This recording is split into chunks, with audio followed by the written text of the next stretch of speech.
समाजवादी को जिन्हें जहां से चुनाव लड़ना है, हम लोग ऑलरेडी डिसीजन ले चुके हैं और मैं समझती हूं मजबूती के साथ समाजवादी पार्टी भाजपा का सामना करने जा रही है। बसपा के साथ गठबंधन को लेकर कहा कि बसपा के बारे में कुछ नहीं कह सकती। स्वामी प्रसाद मौर्य के इस्तीफा दिए जाने पर बोली डिंपल यादव, मैं समझती हूं कि चुनाव के दौरान स्वामी प्रसाद मौर्य जी पार्टी में आए थे, जो कि चुनाव नहीं जीत पाए थे। उसके बावजूद भी समाजवादी पार्टी ने उन्हें MLC बनाकर विधानसभा में भेजने का काम किया और हम स्वामी प्रसाद मौर्य जी का पूरा सम्मान करते हैं। पल्लवी पटेल को नाराजगी पर बोली डिंपल यादव, पल्लवी पटेल जी वो मेरी बहन जैसी और बहुत सम्मान है मेरे दिल में उनके लिए।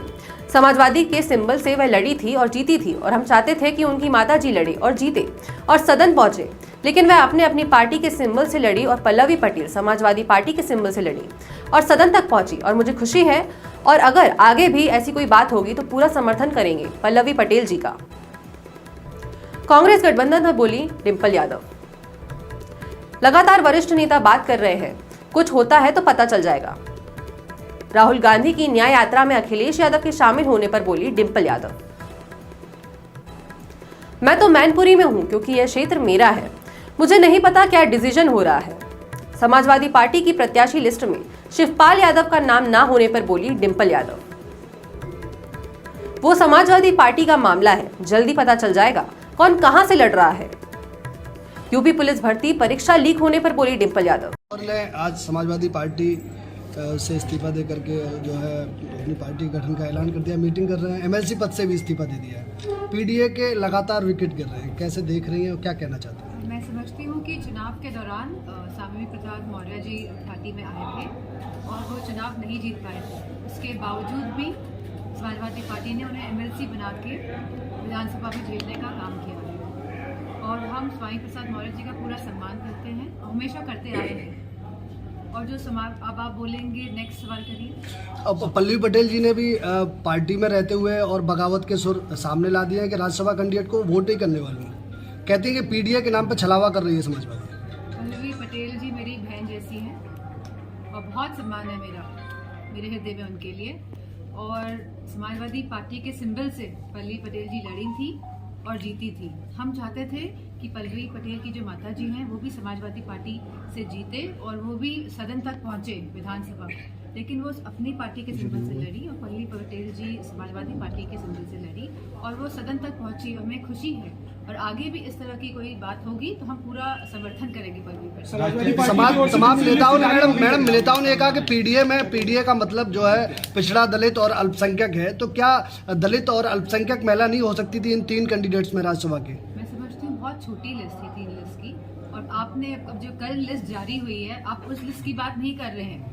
जो लोकसभा की लिस्ट जारी हुई आप उसकी बात करिए। आप कहाँ छोटी छोटी बातें करते हैं। समाजवादी पार्टी ने हमेशा नेताजी के समय से PDA की बात करी है, PDA के लोगों को आगे लेके आए हैं और समाजवादी पार्टी की जो विचारधारा है वो यह नहीं है कि PDA तक ही सीमित है। हम अगड़ों को भी साथ लेके चले हैं, गरीबों को भी, और जो भी शोषित वर्ग है उन सबको लेके आगे चलते आए हैं, पीछे भी और चलते रहेंगे। कांग्रेस से गठबंधन होने की लगातार वरिष्ठ नेता बात कर रहे हैं और अगर गठबंधन होता है तो आप सबको। क्या राहुल जी की न्याय यात्रा में शामिल होने वाले राष्ट्रीय अध्यक्ष? मैं तो मैनपुरी में हूँ क्योंकि ये क्षेत्र मेरा है और मुझे नहीं पता कि क्या डिसीजन हो रहा है लखनऊ में। आपके चुनाव की तैयारी कैसी चल रही है? 24 में आप भी कैंडिडेट हैं यहाँ से, आप क्या इस बार कर्तव्य दिखाने वाले?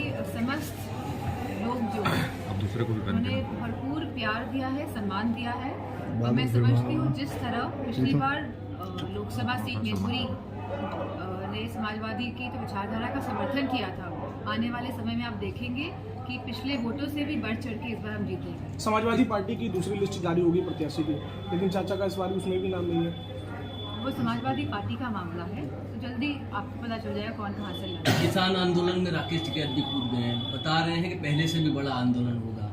विपक्षी यानी सत्ता पक्ष के लोग ये कह रहे हैं कि आप लोगों का षड्यंत्र के तहत यह किया था। ऐसा कुछ नहीं है। हम सभी जानते हैं कि किसान पूरे जो हिंदुस्तान का परेशान है और इतनी बड़ी संख्या में अगर किसान निकल के बाहर आ रहे हैं और उसमें असलों का इस्तेमाल हो रहा है, रबर बुलेट्स का इस्तेमाल हो रहा है और इस तरह के सोनिक हम लोग सुनने में आया है कि वेपन्स का भी इस्तेमाल किया जाएगा जिससे कि उनकी हियरिंग एड जा सकती है, मतलब सुनने की शक्ति और क्षमता जो हो सकती है उसको नुकसान पहुंच सकता है। मीडिया वालों को मैं देखा है कि वो बुलेट प्रूफ जैकेट्स, टोपी लगा के, हेलमेट लगा के वहाँ पहुंचे, लेकिन हमारा जो किसान है जो सरहदों में बैठा हुआ है दिल्ली के, वो बिना किसी इस तरह के यंत्र पहने बैठा हुआ लगातार घायल हो रहा है। तो मेरा मानना है कि सरकार को उनकी बात सुननी चाहिए। 2000 जब उत्तर प्रदेश में चुनाव हो रहे थे तब 3 कानून वापस लिए गए थे, और यह सरकार ऐसी ही है, चुनाव के हिसाब से अपने फैसले करती आई है और करती रहेगी। पुलिस भर्ती भी जो निकाली है आज, तो आप जानते हैं उसमें भी कितनी धांधली हुई है, पेपर पहले से लीक हो गया है। तो सरकार इस तरह जब इलेक्शंस आएंगे इस तरह के मुद्दे लेकर आएगी। पेपर लीक में कुछ अभ्यर्थी आपके पास आए, आप किससे देखते हैं?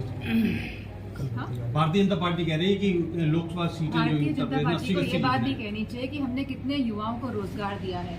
हम अग्निवीर की क्या व्यवस्था लेके आए हैं युवाओं के लिए, हम किसानों के लिए क्या कर रहे हैं, हम खाद इतनी महंगी क्यों कर रहे हैं, हम खाद में चोरी क्यों कर रहे हैं, हम मवेशियों जो आवारा पशु हैं उनका समाधान क्यों नहीं ढूंढ पा रहे। तो मैं समझती हूँ बीजेपी के लोगों को ये बात भी कहनी चाहिए, इस बात को नहीं कहना चाहिए कि 80 में से 80 है। पुलिस अभ्यर्थी पुलिस वाले बच्चे पहुंचे अभ्यर्थी आपको ज्ञापन भी दिया गया है, व्हाट्सएप में और टेलीग्राम कहाँ तक आवाज ले जाने वाली है? नहीं, अब ये तो उत्तर प्रदेश की सरकार डिसाइड करेगी कि इसमें उसको एक कमेटी बना के इसकी जांच करानी चाहिए, क्योंकि ये अन्याय होगा हमारे युवाओं के साथ अगर पेपर लीक हुआ है उसके बावजूद भी इस तरह की भर्ती आगे बढ़ती है। बसपा सुप्रीमो मायावती ने अकेले यूपी में चुनाव लड़ने का ऐलान किया है।